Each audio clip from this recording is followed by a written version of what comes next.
రాజధాని అమరావతిలో హ్యాపీనెస్ట్ ప్రాజెక్టును పునరుద్ధరించాలని అధికారులను ముఖ్యమంత్రి చంద్రబాబు ఆదేశించారు. హ్యాపీనెస్ట్ ప్రాజెక్టు నిర్మాణ వ్యయం పెరిగినా ఆ భారాన్ని సీఆర్డీఏనే భరించాలని, కొనుగోలుదారులకు 2018లో ప్లాట్ల బుకింగ్ సందర్భంగా ఖరారు చేసిన ధరలకే అందజేయాలని ఆయన స్పష్టం చేశారు.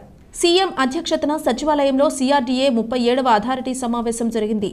హ్యాపీనెస్ట్ ప్రాజెక్టు సవరించిన అంచనాలతో పాటు మరికొన్ని ప్రతిపాదనలకు అథారిటీ ఆమోదముద్ర వేసింది. హ్యాపీనెస్ట్ ప్రాజెక్టును 5 ఏళ్ల పాటు జగన్ ప్రభుత్వం నిలిపివేయడం వల్ల నిర్మాణ వ్యయం 714 కోట్ల రూపాయల నుంచి 930 కోట్ల రూపాయలకు చేరింది. ఫ్లాట్ల ధర పెంచకుండా ప్రాజెక్టును పూర్తి చేయాలంటే సీఆర్డీఏకి 216 కోట్ల రూపాయల నష్టం వస్తుందని అంచనా. అయినా ప్రజలకు ఇచ్చిన మాటకు కట్టుబడి ఉండాలని, ప్రాజెక్టును పునరుద్ధరించాలని సీఎం ఆదేశించారు. రాజధాని అమరావతిలో అభివృద్ధిని పరుగులు పెట్టించేందుకు అప్పట్లో సీఆర్డీఏ 1200 ఫ్లాట్లతో హ్యాపీనెస్ట్ ప్రాజెక్టును తలపెట్టింది.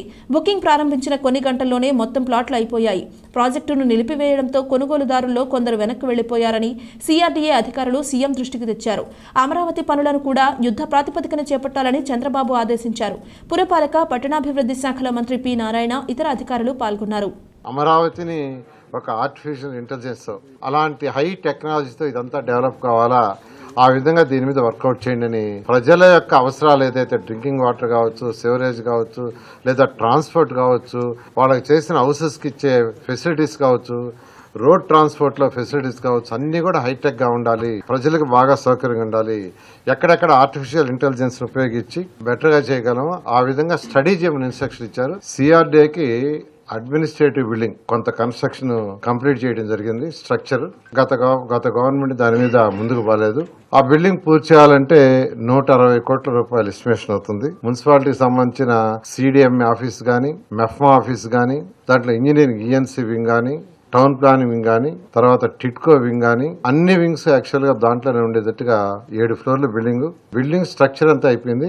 లాస్ట్ ఇయర్ కూడా గత ప్రభుత్వం ఇవ్వాల 175 కోట్లు ఇవ్వాలి. ఈ ఇయర్ మళ్ళా 225 కోట్లు యాన్యుటీ ఇవ్వాలి. ఫస్ట్ ఒక ఇన్స్టాల్మెంట్ లాస్ట్ ఇయర్ ఇవ్వాల్సింది ఇమీడియట్ గా ఇవ్వమని ఫైనాన్స్ డిపార్ట్మెంట్ కి ఆదేశించారు. సెప్టెంబర్ 15 లోపల లాస్ట్ ఇయర్ ఇవ్వాల్సిన 175 కోట్ల యాన్యుటీ రైతులకు ఇవ్వడం జరుగుతుంది. అయితే ఈ 225 ఈ సంవత్సరం కూడా రేపు 1వ తేదీ పెన్షన్స్ ఇవ్వాలి సార్. ఆ పెన్షన్స్ ఇచ్చిన తర్వాత నెక్స్ట్ కలెక్షన్స్ రాగానే అడ్జస్ట్ చేసి ఫస్ట్ వీళ్ళకే ఇస్తామన్నారు. హ్యాపీనెస్ అని ఒక 1200 అపార్ట్మెంట్ కట్టాలని చెప్పి ఆ రోజు యాక్చువల్ గా అథారిటీలో పర్మిషన్ తీసుకుని దానికి ఆన్లైన్ లో పిలిచాం. 1 గంట లోపలే 1200 హౌసెస్ ని బుక్ చేసుకున్నారు.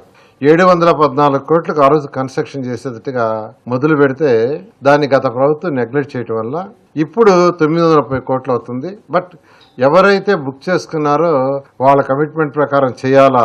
బర్డెన్ అయినా 216 కోట్ల అడిషనల్ బర్డెన్ అయినా పూర్తి చేయమని సీఎం గారు ఈ రోజు క్లారిటీ ఇచ్చారు. విజయవాడ ఫేజ్ 1 38.4 కిలోమీటర్లు, ఫేజ్ 2 27.8 కిలోమీటర్లు. ఫేజ్ 1 లో పండిట్ నెహ్రూ బస్ స్టాండ్ నుంచి ఆ గన్నవరం ఎయిర్పోర్ట్ దాకా.